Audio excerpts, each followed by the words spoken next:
This was intended for Pastor Rene, but Pastor Rene okay, is no longer here. Pero siguro you can answer this question, Pastor. Yeah. Ang sabi dito, the question is, kailan at paano po namin malalaman na wala na kaming power or expired na yung opportunity namin to mold our children?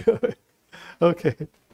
Well, one thing is kung ano na sila, kung may work na sila, wala na sa bahay, clearly wala na, wala na tayong, kumbaga, they're independent, they're on their own, wala na kayong power. Pero technically, hindi man na technical, by experience, once na nag-teenager sila, medyo mahirap na, Kumbaga, pag tumigas na doon, napakahirap nang i-undo. So, sa teenage years, doon yung ma-feel na medyo mahirap. So, before that, usually, lang yan, isang sabi lang, medyo madaling paliwanagan, pero pag nag-teenage, mahirap na. Pag may trabaho na, goodbye. Kumbaga, advisor na lang tayo, Brad. Alright, so pag reach na sa age na yun, they have a mind on their own. Maybe maka-advise na lang tayo, Pas, sa kanila, but they're no longer under our authority. So I think there's another question. Pastor, does anybody of you here, meron ba kayong question? Can you raise your hand? Feel free. Wala pa. So, Brad, ito meron ako. Dito na lang, Slido. I think there's a person over there. Sa floor muna tayo. Meron ba sa floor? Sige, go ahead. Brother. Sir, i-follow up ko lang po dun sa question. Paano po naman sa nasa bahay pa rin pero may trabaho na? So, paano nyo po yun ibabalance? Yan, dahil maraming work from home. Yun ba yung Brad? Sabihin yung anak. Follow up doon. Yung anak nasa bahay pa pero may trabaho na. Minsan 20 years old na, minsan 30 nasa bahay pa. Yun. Pag nasa bahay nyo pa, mas medyo meron pa kayong influence. Kasi nasa bahay nyo nakatira, Pero, since may pera na siya, may sarili na siyang, hindi na kailangan humingi ng baon, nawiwikin na rin yung ating authority. Pero, di ba, honor your father and mother. Kung siya'y Kristiyano, dapat naman i-honor pa rin niya, yung kayo, bilang mga magulang. Pero yun nga lang, hindi na kagaya din maliit. Upo ka lang dyan, kamu nang aalis dyan. Di ba, ganun lang kasimple ang mga utos natin, Pero habang lumalaki sila, nakakaisip sila, mas nagiging interactive. Sa ayon natin sa gusto, sumasagot na sila, and so on. So kaya brother, pag nasa bahay pa, kahit malaki na, baka mas malaki pa talaga ang influence niyo. Kumpara doon sa humiwalay na talaga. Thank you very much, Pastor. Any other question from our listeners here? Yep, I think Pastor Eman. Sige, si Pastor. Baka may comment si Pastor. May microphone tayo dyan. Okay. Yes, good afternoon, Pastor. Oops, parang, meron kaya? Check. Check. Yun. Good afternoon po. So, you have mentioned, Pastor, kanina, yung tungkol sa yung unrepentant sin, yung merong past sexual history. So, understandable that it has to be confessed to the spouse. Yes. But what about people who are who experience being oppressed sexually, or we call it sexual trauma? So, in your years of ministry, ano na po yung mga naipayo nyo, and ano po yung pwede rin naming ipayo sa mga taong naka-experience pong ganun? Well, to be honest, wala akong maalala, Pastor, na eksaktong ganun talaga traumatic, child abuse, rape, and so on. So, kaya wala akong talagang, kumbaga, wealth of experience na pwedeng ma-share. Pero kung may mga cases na hindi namin kaya kasi, in fact, as you know, Pastor, yung iba pinapasa namin kay Pastor actually, pag mahirap. So, yung mga ganun, like sa traumatic, yung matinding trauma, pag minsan hindi na kaya talaga ng pastor Yung mga ordinaryong kagaya namin na hindi naman trained. And ako, I would advise na ikonsulta natin ito sa talagang mas may experience, Pastor, sa mga traumatic situation. Kasi talagang mahirap itong ganitong, to overcome. Lalo na sa pag may asawa na, di ba? You can just imagine yung trauma, tapos ngayon, magkakaroon ka ng ganito ulit relationship. How do you separate, So, Pastor, sorry, wala akong experience doon. Yeah. All right, thank you, Pastor, for that beautiful answer, na i-consult natin sa mga experts those things that are beyond our knowledge. Yeah. And any other questions from our audience? But yung isa lang dadagdag ko pala doon kasi as you know, ako nga na-experience namin itong wrong way of doing this. What I can say is kahit Sister Heidi, hindi naman kami ganoon hindi naman traumatic talaga, pero ang laki yung effect talaga, no? Yung years sa kanya, even sa akin, para ma-overcome, no? Kaya wag natin baliwalain, no, yung mga ganitong kahit pa hindi traumatic in a sense, pero ang laki ng effect tuloy-tuloy yan, ano? Brad, meron dito sa slide, basahin ko muna, Brad, ito, no? Is it right for a married couple to be engaging in sexual relationship merely for the purpose of procreation, at least for a season in their life? Sa tingin ko, di naman totally mali na yun, kung pareho sila nag-agree na okay, this is just for procreation, no? Pero again, siguro baka 80-90% of couples or of individuals, lalo na kung lalaki ka, parang ang hirap isipin na, ito, procreation lang tayo, ha? O, di ba? Parang, hindi ito for pleasure. Sana wag tayo masarapan. Dito, parang, oops, ang hirap. Baka yung kabaligtaran ng usual na totoo, na nagkakaroon ng pleasure seeking, parang aksidente na lang yung procreation, no? Pero again, hindi ko minamasama. Kung talagang nag-decide kayo, this is purely for procreation, wala namang masama doon, no? But what I'm simply saying is, bahagi yun, parehong bahagi yun ng sexual life natin, both pleasure and procreation, no? Pareho yun natin. Kasi minsan, hindi na magkaanak eh. Ibig sabihin ba, wag na lang, hindi tayo magkaanak, no? For some reason, baka may problema. So, yeah. Brad, sige, go ahead. Palitan na lang. Thank you, Pastor. Slido or ano. Alright, sige. May question pa dito, but maybe may ilan sa inyo na may question din kay Pastor Rodel. Anyone? Yep. Hey. Kindly introduce yourself and from what church as well. Hello, ako po si Eloisa. Yeah. From Grace Baptist Church, Los Baños. Pastor, kanina po na-identify natin na one of the problems ng intimacy is yung ignorance and misinformation. Yes. So, as parents, when is the best time? Kasi hindi ito tinuturo sa school. So, when is the best time that we should teach this to our children? Pag 18 na ba sila or before sila mag-asawa?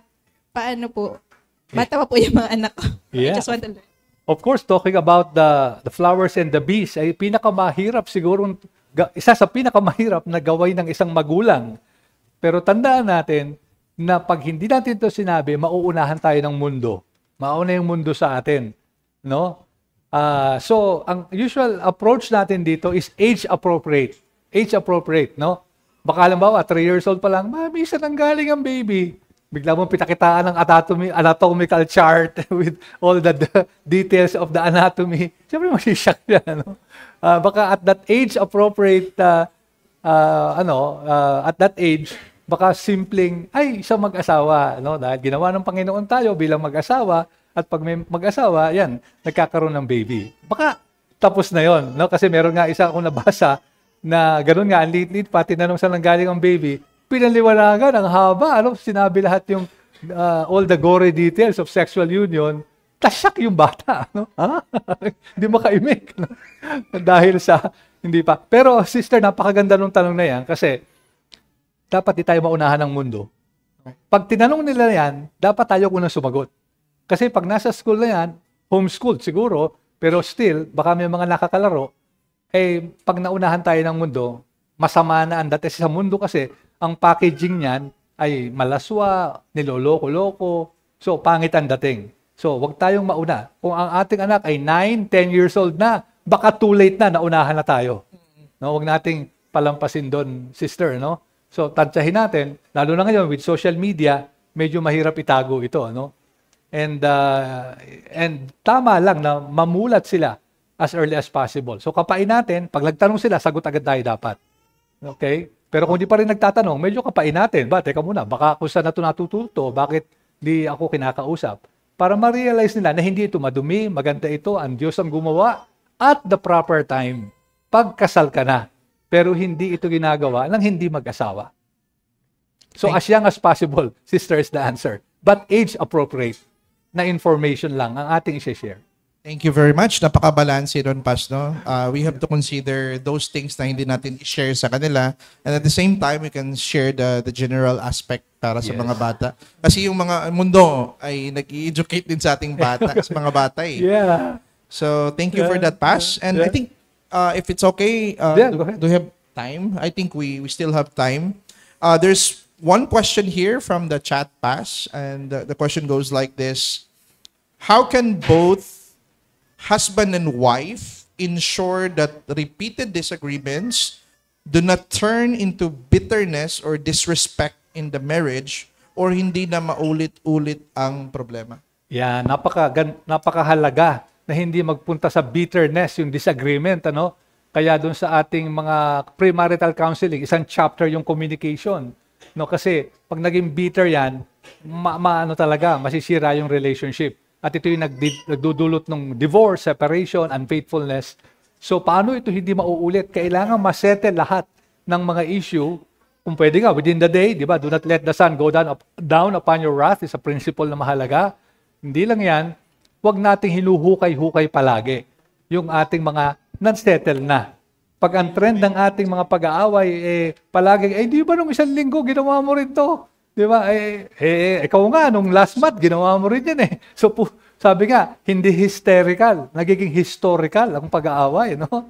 Binuhukay yung kasaysayan. Yan ang pagmumula ng bitterness. Ang sekreto ng successful marriage, maraming sekreto, is that whenever you fight, kahit nakatindi, kahit magsigawan kayo, kahit kami ni Sister Heidi, paminsan-minsan, ang tindi namin mag-away, pero ang mahalaga, na-settle nyo, na may conflict resolution, na settle nyo na hindi na ito paulit-ulit. So, hindi necessarily masama yung nag-away. No, dahil bahagi yan ang pagiging makasalanan. Pero ang tingnan natin, nare-resolve ba ito? At hindi ba ito pabalik-balik? No, pero pag nagpabalik-balik ito, hindi natin ma-resolve. Baka kailangan kausapin nyo na si pastor or a mature Christian, matutulungan kayo. At yan naman ang aking, siguro, isa sa mga satisfaction ng pagiging pastor, ay pag may mga young people na lumalapit, young couples, yung mga karanasan ko na i-share ko, at saka of course yung Biblia, anong mga prinsipyo, at in maraming cases talaga, nakikita ko naman na nakakatulong sa kanila. So huwag kayong mahiya, kasi yan ang kalaban ng iba. Kakahiya naman, aaminin natin, meron tayong ganitong problema, na may problema tayo sa marriage bed. Sasabihin ba natin kay pastor yan? Huwag kayong mahiya, dahil kami mga pastor, ang dami na naming cases na nakita. Hindi namin sinasabi sa inyo yun, dahil confidential yung mga counseling. So, hindi namin sinasabi na last week may nagpa-counsel. Ito yung problema. Di, syempre, matatakot na yung magpa-counsel dahil si pastor pala, pag pa-counsel ako, biglang share sa preaching niya. Oh. Di ba? Shock yun. No? Di na, wala nang lalapit. Kaya huwag kayong mahiya. Malamang narinig na nila yung inyong sa tingin nyo, nahihiya kayo. Huwag kayong mahiya. Sabihin nyo sa kanila, pastor, ito yung problema. Yung kagaya nito nga pala, bago ko malimutan, yung hindi raw naniniwala sa romance yung sa kanyang asawang lalaki.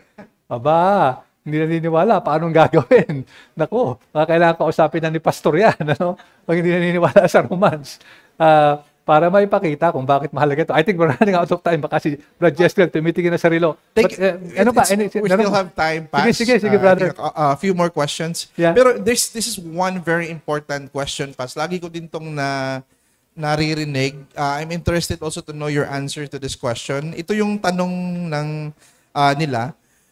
What do you think of couples who only marry for companionship and pleasure but do not want to have kids? Ayan. So, again, in general, kasi nga narinig natin, binasa nga ni Pastor Rene kanina, yung procreation, yung multiplication, and filling the earth, ay part rin yan ng ating mandato. Again, di naman literally as many kids as possible. We also believe in some kind of sensible biblical way of even spacing, and even determining kung ano yung kaya natin i-support. So without going into that issue, I would say na brother, delikado yun. Kasi kung marami ako nakausap na ganyan, mga colleagues ko, hindi ito mga Kristiyano. Nagulat ako one time, siguro mga 30s pa lang ako noong 20s, biglang sinabi sa akin, couple sila, alam mo, Rodel, we decided not to have kids. Yeah, kasi, meron pa kami mga gustong gawin, ay matagal na to, This was way back in the 90s. Ganun sila, nag-decide. Ngayon, mas dumarami yung ganung brother, Yung ayaw na talagang mag-kids. Kasi, yun nga, meron silang mga gusto, mountain climbing, scuba diving, o kung anumang mga other pleasurable things. So, I think this is selfishness, no? To make it short, I think part of marriage and part of sanctification na naitutulong ng may pamilya ay may anak ka. Kasi hindi lang sa may asawa at may anak, napakalaking tulong yan para lumago kayo sa pananampalataya. Patience, kindness, love, napakalaking tulong yan.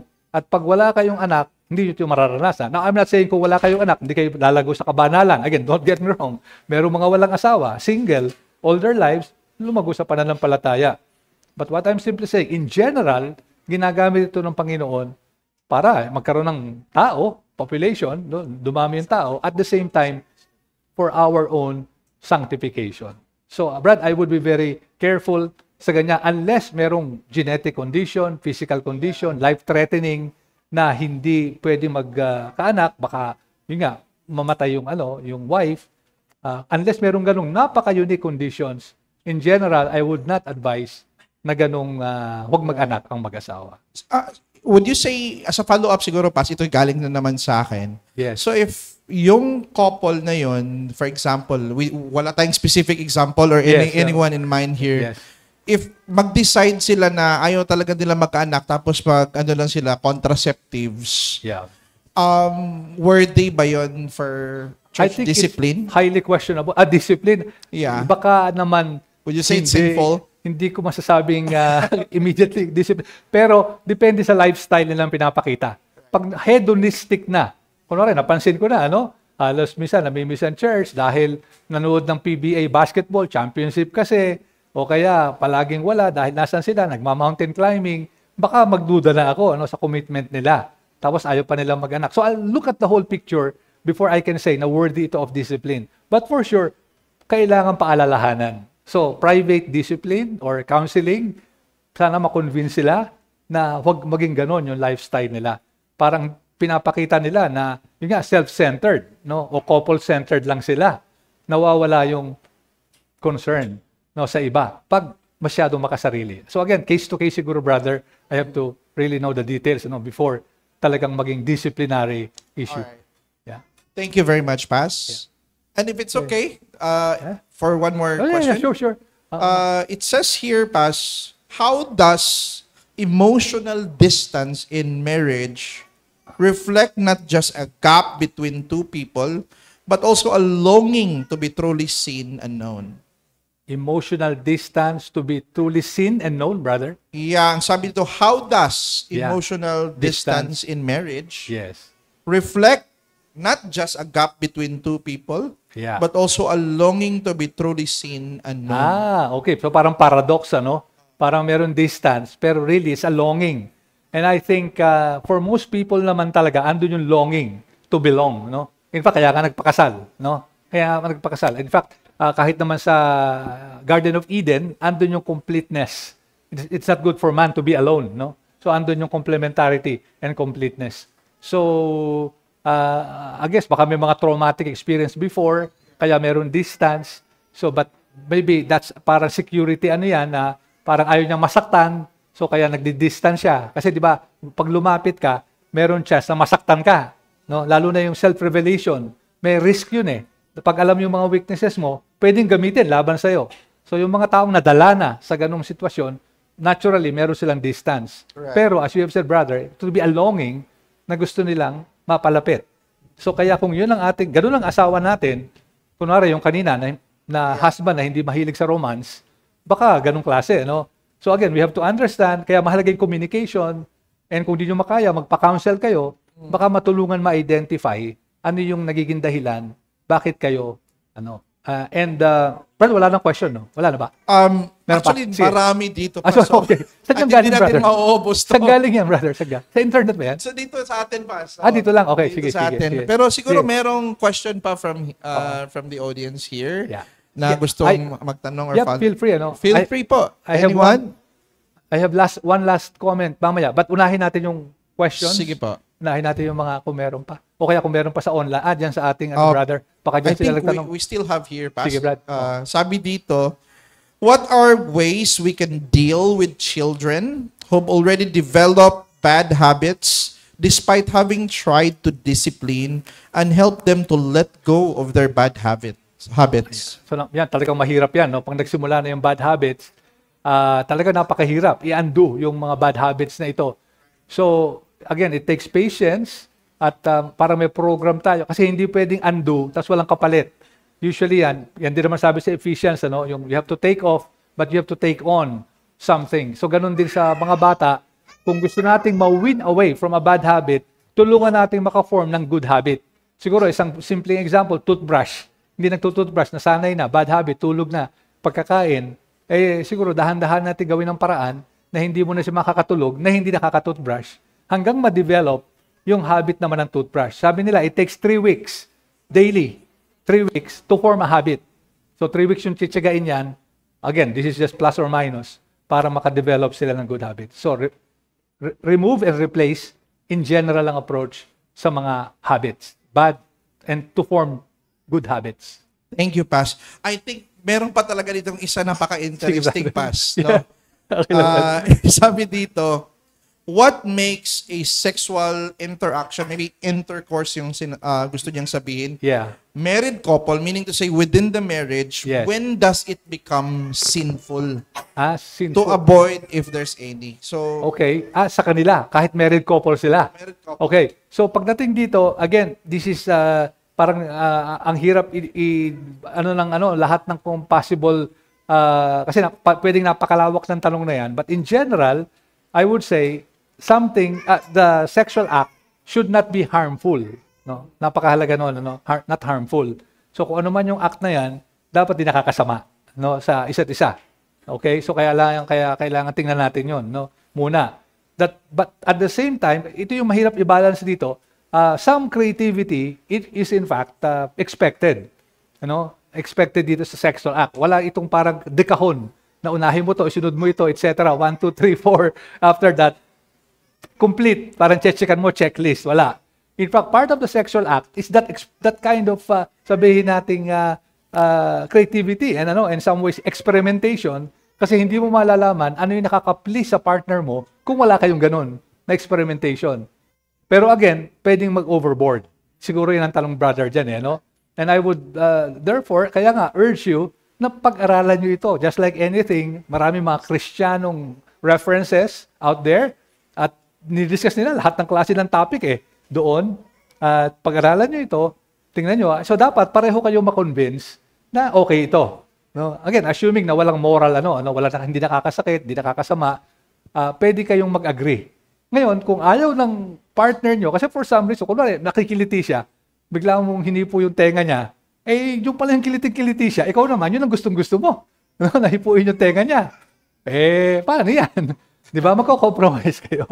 Di ba? Huwag mo muna hipuin yung tenga ko. Mamaya na lang. Di ba?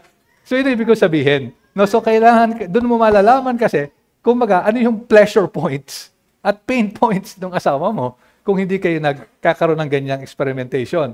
So, kaya ito, parang lifelong learning ito Hindi ito bigla, Kaya yun ang palagi ko sinasabi sa counseling namin, mga premarital, huwag niyo isipin bukas, okay na to. Maglaan kayo ng taon. Taon. Na hindi naman ibig sabihin, di kayo nasa-satisfy. May satisfaction, pero it improves over time. Kasi mas namamaster nyo Lalo pa kayong monogamous kayo. Diba? Isa lang asawa nyo Di ba? So nakukuha mo na talaga yung kanyang yung kanyang, of course, ang danger naman maging hindi naman boring, pero maging parang, repeat, paulit-ulit. But that's another issue. There are ways to overcome that. But for now, sa inyong mga young couples, talagang pag-aaralan nyo yan, titsagain nyo yan, But again, what I can say is, pag sinaga nyo yan, it can be almost a lifelong pleasure for both of you. Kung titsagain nyo. Pero pag nagsawa kayo, nanghihinawa kayo, ang daming mag-asawa, statistically, hindi ko alam ito, hindi ako nag-survey, pero statistically, na hindi maganda talaga ang kanilang sexual life. Brother, mayroon pa ba dyan? This would be the last okay, brother. final question. Counseling na yan, pagkatawa ng brother. Alright. So ito na po, Pas. As a wife, kasi marami nag-request sa akin nito na itanong ko daw ito, Pas. As a wife, how do you handle the marriage when you are the dominant and the husband is steady? Yan, okay. Ito yung role confusion pag minsan, Now again, hindi naman natin sinasabi na lahat na mas magaling yung babaeng asawa ay domineering siya. Hindi naman. Kasi posible talagang siya ang magaling sa budgeting and so on, na siya yung nagbabudget. Kunwari sa bahay namin, sabi nga, truth be told, halos wala akong ginagawa na doon. No? Si Heidi na lahat, ang decide, halaman, pagkain, etc. Kung ano yung nasa lamesa, yun na yun. Ano? I hardly make any kind of decision or request. So, tingnan natin, ito ba ay sa mga ganong area? Or ito ba ay dun nga sa leadership na sa family? Halimbawa, yung spiritual devotions or life ng family. Sino ba nagli-lead? Baka palaging yung asawang babae, halika na honey, quiet time na. Hindi, teka, tinatapos ko pa itong basketball. So baligtad, ang nagli-lead sa spiritual life, yung wife. Pag gano'n, yun ang isang example na hindi maganda. Dapat talaga yung lalaki ang nagli-lead when it comes. So babasa ng Bible, hindi ibig sabihin, hindi pwede magturo yung babae, yung wife. Meron mga times, si Heidi nag-share pala nung kanyang devotion, sa aming family devotion, nung maliit pa yung mga bata. Siyempre ganyan, dalawa na lang kami, pareho kami nag-share. So, again, brother, case to case yan, pero I understand, pag yan ang problema, again, you may have to seek counsel. Kasi, pag nanigas yan, kumbaga, nag-petrify o nag-fossilize, ay problema nyo yung malaki yan. Dahil sa baligtad yung order ng family, at pag nabaligtad yan, unang-una, yung mga anak nyo, baka ma-confuse. No? Sino ba talagang head ng family? Akala ko sabi sa Bible, husband. Bakit yung tatay ko? Si nanay pala ang siyang... So, magkakaproblema rin mga anak nyo. Kaya kailangan nating ayusin ito. No? Again, I cannot know all the details, pero kung tingin nyo, ganun nangyayari sa inyo, konsultahin nyo ng pastor nyo. No? Bago lumalayang sitwasyon na yan. I think that will do it. Okay. Thank you very much, Thank you. Pastor Thank you so much. Salamat sa inyo lahat. For the Lord.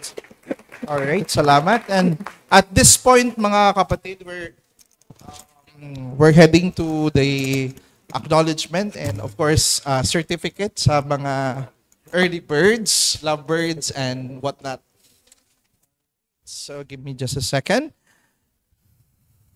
Okay, so mga kapatid, we would like to acknowledge sa mga registrant, ang first na nag-register.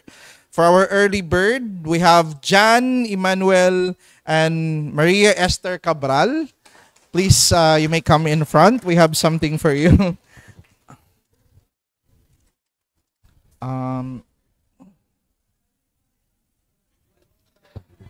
And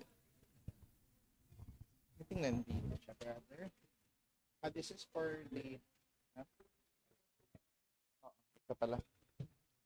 Okay. For the two of them. I don't know, isa lang. Para sa isa sa church. Okay. That's for our early participants na nag-register. Yep, that's a painted image that you have right there. Hand-painted, right? Can you please clap your hands for them? The next one is for the first registrant sa mga churches naman ito. I think we have two of them, and we will give a certificate as well. And I'm sorry, this is a hand-painted gift, and as well as rambutan. No? So let me call on the Herald of Grace Covenant Bible Church. Yeah. Okay. So representative for Herald of Grace Covenant Bible Church of Cavite. Here they are. Praise the Lord. Praise God. So, you may...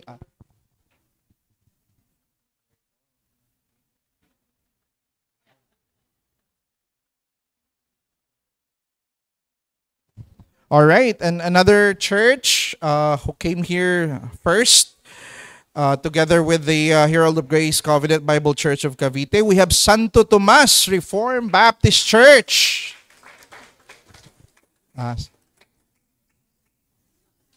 Santo Tomas Reformed Baptist Church, kina Pastor Willie Obrador. And here they are, the representative. Praise God. That would be the third. So number sa bigyan na yun.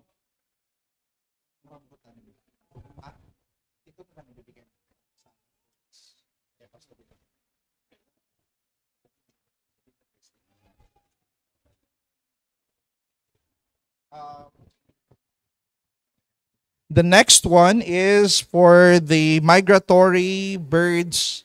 So the farthest church who registered, no? I think the participants here, I don't know how to pronounce this name, Rose Russell and Sandra Ramos. You also have this painted image as well as rambutan as well. Okay, and meron ding rambutan.